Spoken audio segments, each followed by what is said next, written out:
본문의 말씀은 오병이어 기적입니다. 이거는 예수 믿는 사람이며 누구나 다 알 수 있는, 그리고 믿지 않은 사람들도 많이 알고 있는 이런 아주 유명한 이런 본문이고,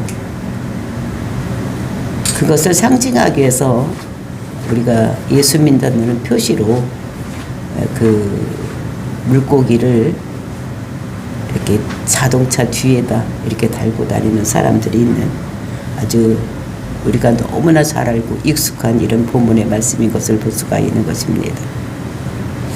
오늘 우리가 생각해야 될 것은, 우리에게 이것은 어떤 메시지를 주기 위해서 예수님께서 이렇게 말씀을 하셨는지, 이것을 우리가 생각을 해 봐야 되겠습니다. 근데 이것을 많은 사람들이 생각을 할 때에 이제 여러 가지 방법으로, 또 여러 가지 각도로 이렇게 생각을 하고 있는 이런 본문인 것을 볼 수가 있습니다. 그러니까 이성주의나 또는 합리주의적인 이런 사람들이 생각했을 때 어떻게 물고기 2마리가, 떡 5개가 그렇게 될 수가 있는가, 또 이렇게 생각을 하는 것입니다.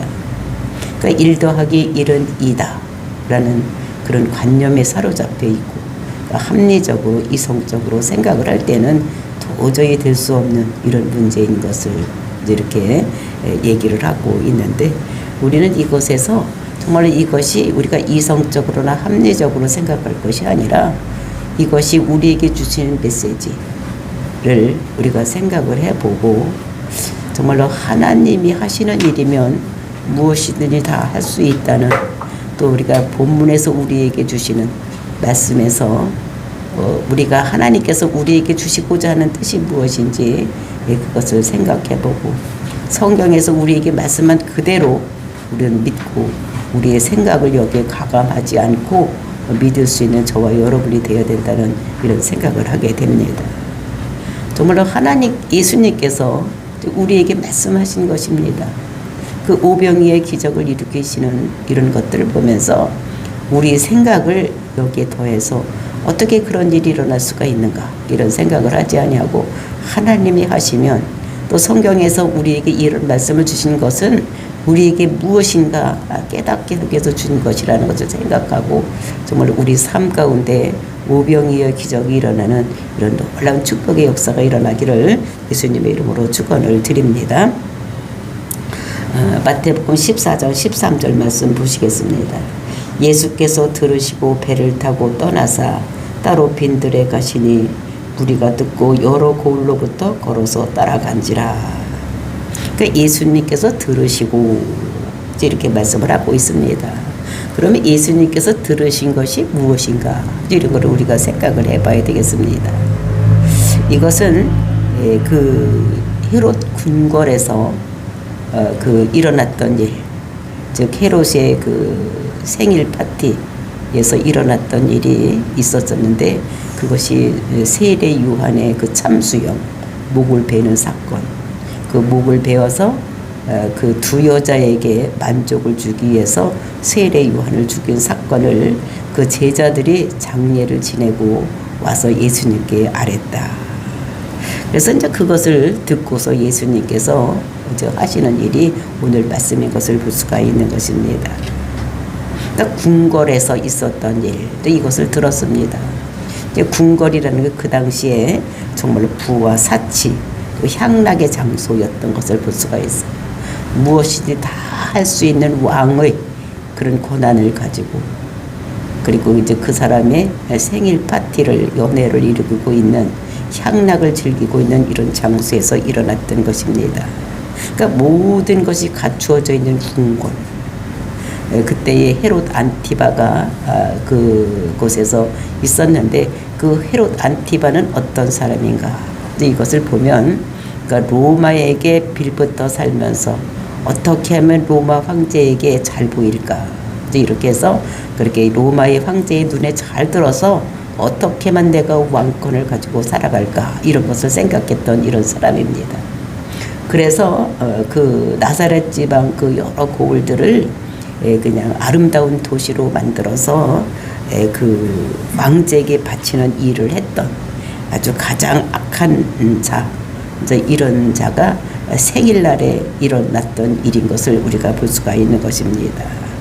그래서 그 도시 디베라라는 도시가 그 아름다운 도시, 이제 이렇게 해서 디베레 황제에게 바쳤던, 이제 이렇게 해서 그게 디베라 바닷가 호수, 이제 이렇게 된 이름까지도 그렇게 하면서 그것을 황제에게 아름다운 도시를 바치는 이런 사람이었던 거. 그러니까 또 그 로마 황제에게 잘 보이기 위해서 안간 힘을 쓰고 있었던 이런 사람인 것을 볼 수가 있습니다. 가장 악한 자의 생일에 의로운 요한이 목을 베어서 죽는 이런 사건이 일어난 것, 이것이 우리가 봤을 때 그 세례 요한이 죽는 것은 앞으로 예수님께서 당하실 이런 것들을 예비해서 이제 보여주는 이런 것인 것을 우리가 볼 수가 있었습니다. 그래서 세례 요한의 죽음은 예수님의 죽음을 예표한 것이다. 그렇게 이제 그런 사람들에 의해서 예수님께서 죽으실 것을 예표하는 이런 사건이 세례 요한의 그런 죽음이라고 말씀을 드렸었습니다.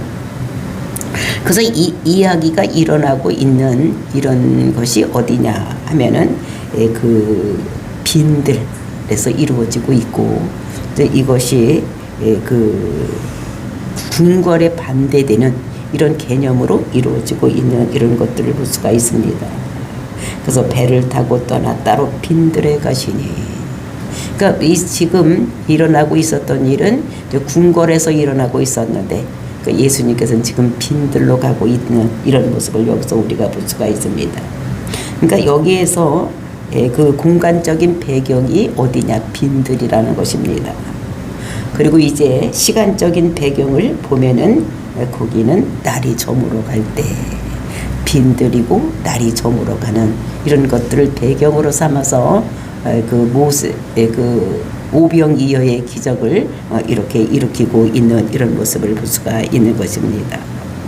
그래서 빈들로 들어가시니 그때에 많은 무리들이 이제 예수님을 따라오고, 이제 예수님이 가신다는 소식을 듣고 이제 따라오는 이런 모습을 볼 수가 있는 것입니다. 그래서 그 소식을 듣고 여러 고을에서 예수님을 향해서 달려오는 모습, 이런 모습을 볼 수가 있는 것입니다. 이제 궁궐에서는 그 세례 요한이 목이 베어지고, 그리고 이제 그 세례 요한의 그 제자들이 요한을 달래다가 장사를 지내고, 이제 이런 일이 있었다고 이제 이렇게 보고를 했을 때 예수님께서는 그 소리를 듣고 아무 말씀도 하시지 아니하고 지금 어디로 가시냐, 빈들로 가고 배를 타고 건너편으로 건너가는 이런 모습을 볼 수가 있는 것입니다. 그랬을 때 많은 사람들이 여러 고을에서 예수님의 말씀을 듣기 위해서 그곳으로 찾아오는 이런 무리들이 있었다는 것을 이제 소개를 하고 있는 것입니다. 그러니까 공간적인 배경, 그때의 그 사회적인 배경이 어떠했을 때 오병이어의 기적이 일어나는지를 13절에서 말씀하시고, 그리고 이제 그 무리들이 어떠한 형편에 있는 사람들인가를 14절에서 말씀하고 있습니다. 14절 말씀입니다. 예수께 나오사 큰 무리를 보시고 불쌍히 여기사 그 중에 있는 병자를 고쳐주시니라. 그 큰 무리를 보고 예수님께서 그 마음에 어떤 마음이 들었냐, 불쌍히 여기는 마음이 들으셨다는 것을 볼 수가 있는 것입니다. 그러니까 불쌍히 여기다, 이런 것들은 그것이 어떤 뜻이냐면은 이것이 창자가 끊어지는 아픔, 이런 것입니다. 그 무리들을 보시고 이 예수님 마음에 창자가 끊어지는 아픔이 있었다는 것입니다. 그래서 이것은 어디서 이런 말이 왔는가, 이거는 제물을 드리는 그 짐승, 이런 그 내장을 그래서 끄집어내서 태우는 이런 곳에서 이 말이 유사했다고 합니다. 그러니까 그 제물이 되기 위해서 정말로 창자가 끊어지는 이런 아픔이 있어요. 죽어야 되는 이런 아픔을 견디는 이런 것을 생각할 때 불쌍히 여기는 이런 것들을 말씀하고 있는 것입니다. 이것은 인류의 구원의 기초가 되는 단어.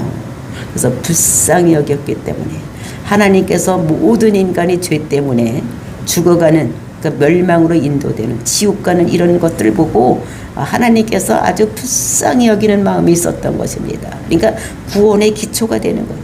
그러니까 하나님이 인간을 보고 불쌍히 여기는 마음이 있기 때문에 예수님을 이 땅에 보내주시고 그 인간을 위해서 대속의 죽음을 죽으시고 인간을 모두 구원하기 위한 이런 마음이 있었다는 것을 우리들에게 말씀하고 있는 것입니다.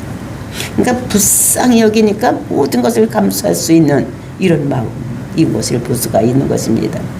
그래서 우리가 하나님께 기도할 때에 정말로 우리를 하나님 불쌍히 여겨달라고, 정말로 하나님 우리가 많은 죄 가운데 있지만 하나님 우리를 불쌍히 여겨달라고 정말로 우리가 기도할 때에 하나님께서 불쌍히 여기는 마음을 가지면 모든 것을 다 용서하시고 자기 아들까지 내어주신 그 하나님께서 우리를 불쌍히 여겨서 모든 것을 죄를 사할 수 있는 이런 것이 된다는 거예요. 그래서 우리가 기도할 때에 하나님의 마음을 움직이기 위해서는 하나님 우리를 불쌍히 여겨달라고 이렇게 기도하면 하나님의 응답이 받는 이런 것이 된다는 것을 말씀하고 있는 것입니다. 정말로 하나님이 나를 한번 불쌍히 여기면 모든 것이 다 끝나는 것입니다. 우리를 불쌍히 여겼기 때문에 우리를 죽음으로 가고 우리가 지옥으로 가는 것이 불쌍히 여기는 이런 마음이 있었기 때문에 자기 아들까지도 내어주셔서 정말로 우리 대신에 죽게 하는 이런 하나님인 것을 우리가 보면서 정말로 우리를 불쌍히 여기면 모든 것이 다 끝나는 하나님 마음으로 움직일 수 있다는 것을 우리들에게 말씀하고 있는 것입니다.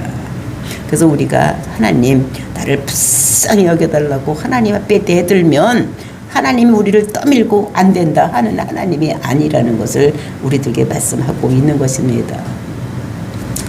우리가 자녀들을 야단을 칠 때에 그 자녀들을 야단을 칠 때에 그 자녀들의 행동이 그냥 가만히 앉아서 매를 맞는 자가 있고 자녀를 키워보니까 또 어떤 사람은 어떤 애는 달며들면서 엄마 잘못했다고 이제 이렇게 하는 자가 있습니다. 그럼 우리는 잘못했다고 품으로 달려드는 그 자녀를 더 때릴 수는 없습니다. 가만히 앉아서 맞으면 정말로 때리다가도 화가 나서 더 때리는데 잘못했다고 진짜 생각해보니까 잘못했다고 막 대들면 때릴 수가 없는 것 같이 하나님에도 우리가 잘못했다고 할지라도 하나님 나를 잘못했다고 나를 불쌍히 여겨달라고 대들면 하나님께서 우리를 용서하시는 그런 하나님 마음인 것을 그것이 불쌍히 여기는 이런 마음인 것을 우리가 알고 물론 우리가 기도할 때에 하나님 우리를 불쌍히 여겨달라고 우리를 불쌍히 여겨달라고 이렇게 기도하는 그래서 하나님의 응답을 받는 저와 여러분이 되시기를 예수님의 이름으로 축원을 드립니다. 그래서 예수님께서 이 사람들을 보고 불쌍히 여겼는데 그래서 그 어떤 사람을 보고 불쌍히 여겼느냐 이것은 병자를 보고 불쌍히 여기는 이런 마음을 가졌다는 것을 볼 수가 있습니다. 그래서 그 사람들이 무리가 오는 것을 보고 불쌍히 여기는 마음을 가지고 그 병자들을 고치시는 그 예수님의 사역을 보면 예수님의 사역은 세 가지 사역을 했다고 말씀을 드렸었습니다. 제일 먼저 예수님께서 하신 사역은 가르치는 사역. 정말 예수님께서 이 땅에 오신 이유가 무엇이며 이제 이런 것들을 하나님께서 가르치시는 거예요. 그래서 모든 것을 가르치는 이런 사역을 하셨고 두 번째는 그런 것들을 전파하는 그러니까 전도하는 이런 사역을 하셨고 그다음에 세 번째는 그러니까 치료하는 사역을 하셨던 것을 볼 수가 있는 것입니다. 그러니까 예수님께서는 병든 자를 보면은 불쌍히 여기는 눈먼 자를 보고 불쌍히 여기고 귀먹은 자를 보고 불쌍히 여기고 중풍병자를 보고 불쌍히 여기는 이런 마음을 가지고 그러니까 불쌍히 여기는 그러니까 창자가 끊어지는 이런 마음을 가지고 이렇게 고치시는 이런 모습을 볼 수가 있는 것입니다. 그러면서 이곳이 어떤 곳이냐 15절입니다. 저녁이 되매 제자들이 나와 이르되 이곳은 빈들이요 때도 이미 저물었으니 무리를 보내어 마을로 들어가 먹을 것을 사 먹게 하소서. 그러니까 이것은 어떤 곳에서 지금 이루어지고 있는 것이냐 그것이 빈들이라는 것이니까 아무것도 없는 빈들 텅텅 빈들 이런 것이라는 것입니다. 우리가 이 말씀은 오병이어의 기적은 그러니까 사복음서에 다 공이 기록이 되고 있습니다. 그래서 마태, 마가, 누가복음에는 이것을 빈들이라고 이제 이렇게 소개를 하고 있는 이런 모습을 볼 수가 있는 것입니다. 그러니까 아무것도 없는 곳. 그리고 이제 것이 어디냐? 시간적인 것으로는 이때가 저물었음에, 그러니까 날이 저물었던 이런 것들을 말씀하고 있는 것입니다. 그러니까 해가 뜨는 아침이 아니라 저물어가는 이 시간대에, 그러니까 이제 희망이 없는 거죠. 저물어가는 거예요. 그러니까 이것을 저물었을 때 이것을 생각하면 저희들 초등학교 다닐 때에 많이 불렀던 노래, 또 이런 노래가 그러니까 해가 뉘어지면서 이제 이렇게 소를 몰고 오면서 이제 불렀던 노래가 생각이 나는데, 해는 저물고 이렇게 해는 져서 어두운데 이제 이렇게 하면서 찾아오는 사람 없고 이제 이렇게 그런 노래를 부르고면 굉장히 쓸쓸하고 눈물이 나고 뭐 이랬던 것이 생각이 납니다. 그래서 이것을 봤을 때 이제 오늘 이 말씀을 보면서 정말로 빈들이고 아무도 없고 이렇게 그 시간적으로는 저물어 갔을 때 이런 때를 이렇게 잡아서 말씀을 하시는 것을 볼 수가 있는 것입니다.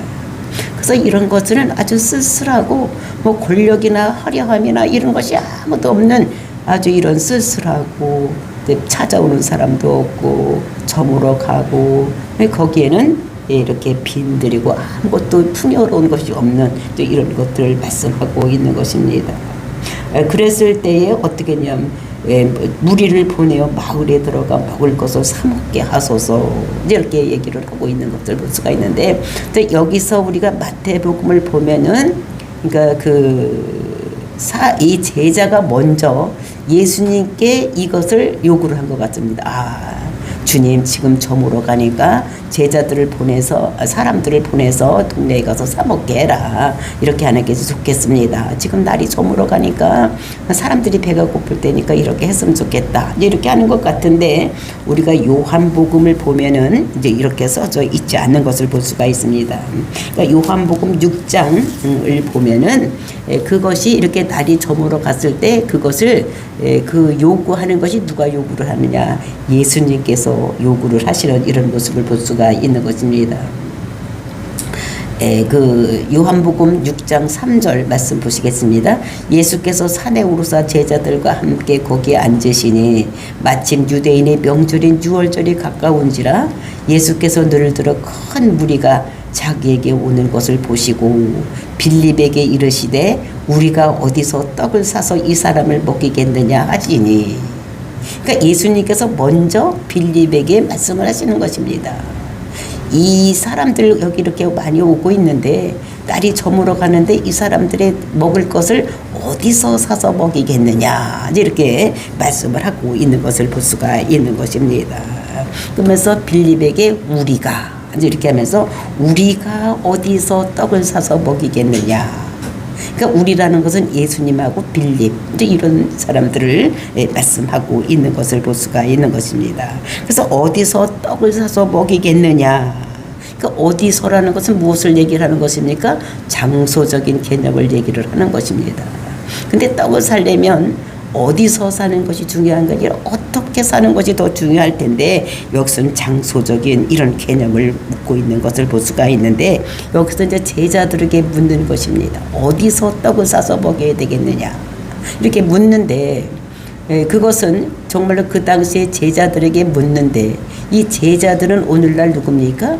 그러니까 교회 공동체를 얘기를 하는 것입니다. 그러니까 오늘날 교회들에게 이 배고픈 사람들에게 날이 저물어가고 빈들인 이 사람들에게 떡을 어디서 사서 먹여야 되겠느냐, 이렇게 묻는 이런 모습을 여기서 볼 수가 있는 것입니다.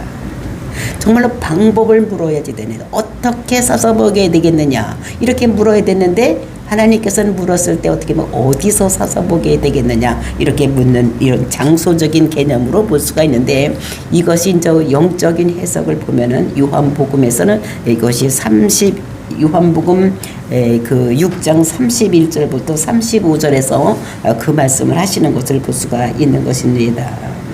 그러니까 기록된 바 하늘에서 그들에게 떡을 주어 먹게 하였다 함과 같이 우리 조상들은 광야에서 만나를 먹였나이다, 이렇게 말씀하고 있는 것입니다. 그래서 35절까지 그 만나에 대한 이야기를 또 먹을 것이 어디서 와야 되는 것인 것을 이렇게 말씀하고 있는 것입니다. 그래서 여기서 예수님께서 어디서, 어떻게가 아니라 어디서 먹어야 되겠느냐 이렇게 말씀하시는 것을 볼 수가 있는 것입니다. 그러니까 이스라엘 백성들이 광야를 지날 때, 그러니까 하늘에서 만나가 내려온 것을 말씀하고 있는 것입니다. 이스라엘 백성들이 광야 40년 동안 그 길을 지나올 때에 그 농사도 짓지 아니하고 길쌈도 하지 않았을 때에 그들에게 내렸던 것이 무엇입니까? 만나가 내렸던. 그래서 하늘로부터 그 먹을 양식이 내려서 날마다 이렇게 먹였던 이런 것들을 볼 수가 있는 것입니다. 그러면서 32절 예수께서 이르시되 내가 진실로 진실로 너희에게 이르노니 모세가 너희에게 하늘로부터 떡을 준 것이 아니라 내 아버지께서 너희에게 하늘로부터 참떡을 주시나니 이렇게 말씀하고 있는 것입니다. 그러니까 이스라엘 백성들이 광야를 지날 때 그 떡을 준 것이 모세가 준 것이 아니라 그 만나가 내려오는 것이 하늘에서부터 이제 이렇게 하나님 아버지께서 내려주셔서 광야에서 떡을 먹고 살아갈 수가 있었다는 것을 이렇게 말씀하고 있는 것입니다. 근데 광야에서 만나가 내려서 떡을 먹었을 때는 그러니까 매일매일 만나가 내려서 그날 양식은 그날에 먹었던 이런 것들을 볼 수가 있는데, 그러니까 매일 먹어도 허기가 져서 또 주워야 되고 또 주워야 되고 또 이런 것인 것을 말씀하고 있는 것입니다. 그래서 이런데 이제는 어떻게 해요?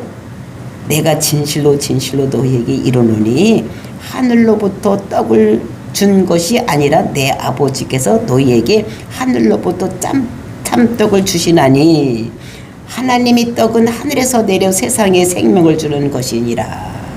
그 당시에는 예수님의 모형으로 이렇게 주어서 매일매일 주어서 먹었지만 이제는 영원히 살 떡은 참떡이라는 것을 여기서 말씀하고 있는 것입니다.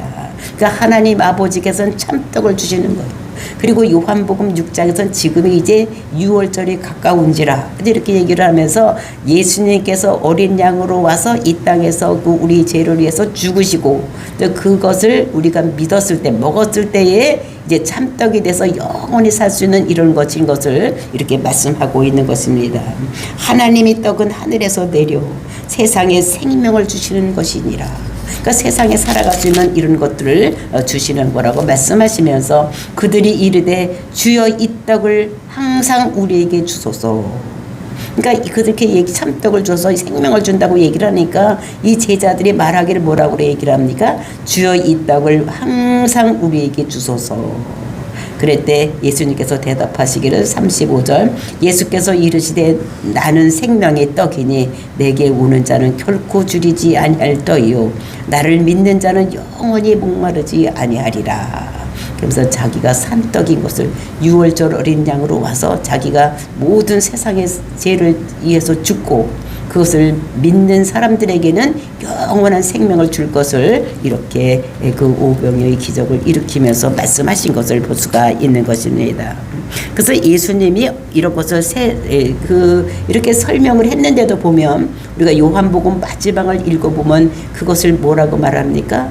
아 진짜 이거는 어렵도다 이렇게 얘기를 하는 것을 우리가 볼 수가 있는 것입니다. 이렇게 설명을 해줘도 예수님께서 참떡이 된다는 것을 깨닫지 못하는 나중에야 예수님께 십자가 죽은 다음에야 이제 그것을 깨달았던 이런 것인 것을 볼 수가 있습니다.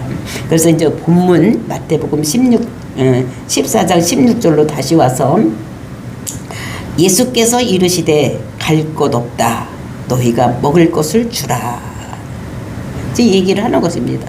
그러니까 예수님께서 어디로 가서 살 것이 아니라 갈 곳이 없다는 것입니다. 너희들이 주라고 얘기를 하고 있는 것입니다. 그래서 너희가 먹을 것을 주라. 그 당시에 너희가 누굽니까? 제자들인 것을 얘기를 하는데 그 오늘날은 어디를 얘기를 합니까? 교회. 그 교회에서 줘야 될 것을 이렇게 말씀하고 있는 것입니다.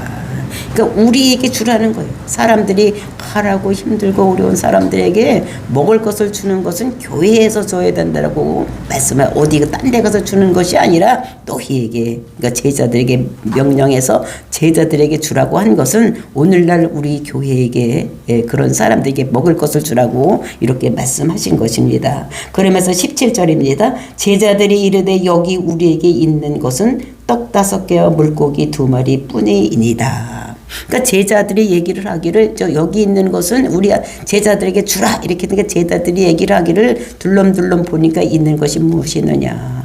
물고기 2마리와 떡 5개밖에 없습니다. 그러니까 우리에게 있는 것은 떡 5개와 물고기 2마리 뿐이다.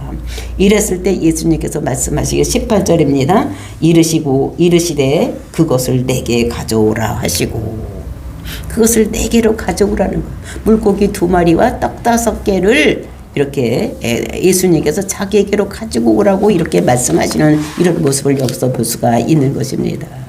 이것은 정말로 너희들이 나눠줘라, 너희들이 나눠주라고 이렇게 하지 아니하고 예수님께서 그것을 4개로 가져오라고 이렇게 말씀을 하고 있는 이런 것들 볼 수가 있는데, 그러니까 너희가 해결하라는 것이 아닌 것입니다.